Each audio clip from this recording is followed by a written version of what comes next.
Қазақстандық ең жарқын ММА жауынгерлердің бірі Қуат Хамитов Инстаграмдағы парақшасында келесі кездесуін Рамазан айына дейін Қазақстанда өткізетіндігін жариялады. Бұл ретте ол бірінші комментте NFC, яғни Найза Fighting Championship'те емес екендігін шегелеп айтты.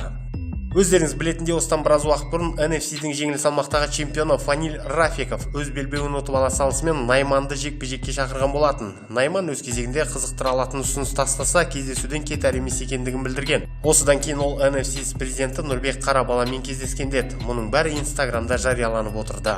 Қарабала өз инстасына мына сурет салып, келіссөздер әрекетке алып келеді деген еді. Осыдан кейін шынымен де Рафиков пен Қуат арасында бәсеке болатын шығар. Бостан-босқа мұндай сөздер айтылмайды деп ойлағанмын. Сөйтсем бәрі бос әңгіме болып шықты. Қуаттың арқасында хайп жинап алғысы келді ме, әлде басқа болды ма, әйтеуір бұл әңгіме көріп отырғандарыңыздай тәмам болды. Мұны Нұрбек Қарабала былай деп түсіндірді. Мен Қуат Хамитовты кәсіби маман ретінде қатты құрметтеймін. Біз онымен жақсы араласамыз.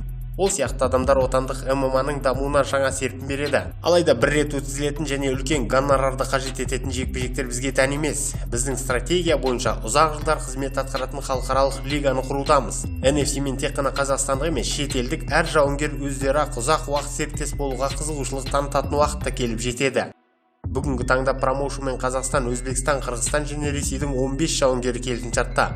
Жыл соңына дейін 100-ге жуық келісімшартқа қол қою жоспарланған. Жауынгерлердің төлемақысы 500 мыңнан 2 миллион теңгеге дейін өзгеретіндігін ескеру қажет деп жазды. Сонда бұл не әңгіме екенін түсінбедік. Қуат бұл кездесуге өзі сұранған жоқ қой. NFC жауынгері осылай жар салды. Өз чемпионы шақырды екен, демек лигасына сенім болды ғой. Мына әңгімеден Қуат өзі кездесуге сұранып барып, осындай жауап алып қайтқандай болып көрінеді. Айтпақшы, Фанильге сол кезде Азамат Бақытов есімді біздің тағы бір жауынгеріміз шақырту тастаған болатын. Қуаттың оқырмандарының бірі, егер сен шықпасаң, Азамат Бақытов Фанильмен шығу керек деп пікір қалдырды. Оған Қуат, Азамат оны өлтіреді деп өз ойын қосты.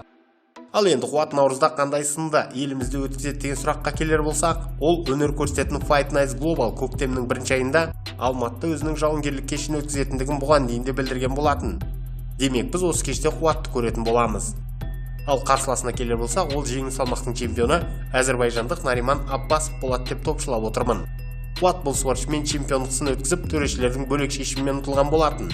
Қарымтасын сол кезде сұранып тұрған, енді тіптен қажетті не болып тұр. Сондықтан мен 100%-ға демеймін, бірақ 80%-ға бұл осы чемпиондық кездесу болады деп отырмын. Қуаттың негізгі мақсаты Fight Nights промоушнның чемпионы атанып, UFC-ге өту. Сөз соңында кәсіпқой бокс жаңалығы. Бірінші жартылай орта салмақта өнер көрсететін боксшы Руслан Мадиев келесі кездесуін 4 наурыз күні Пуэрто-Рико мемлекетінің Гуайнабо қаласындағы Ринг Сити бокс кешінде өткізетін болды. Оның қарсыласы жеңіліс көрмеген жергілікті боксшы Даниэлито Зорилья болғалы тұр. Кездесу 10 раундқа жоспарланыпты. Мадиев үшін бұл 2019 жылдың шілде айынан бергі бірінші кездесу болмақ. Ол соңғы рет ақштың Калифорния штатындағы Карсон қаласында Филиппин боксшысы Рикки Сисмундоны төрешілердің бірауыздан шешімімен ұтқан болатын.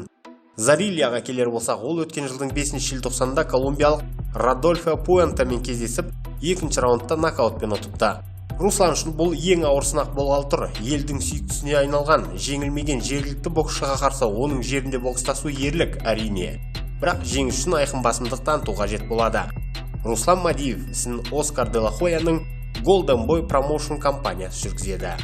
Бейне материал ұнады ма? Онда лайк басыңыз, пікір қалдырыңыз. Бұл біз үшін маңызды. Арнаға жазылып қоңыраушаны басып қойсаңыздар, соңғы жаңалықтарды бірден біліп отырасыздар. Сондай-ақ осы материалды түрлі әлеуметтік желілер арқылы таратуларыңызды сұраймын. WhatsApp, Facebook, Instagram секілді қолдарыңызда бар құралдар арқылы жан-жаққа таратсаңыздар рахметтен басқа айтарым жоқ. Уақыт бөліп тамашалағандарың үшін рахмет. Қазақ батырларының жеңісті жорықтары молынан болсын.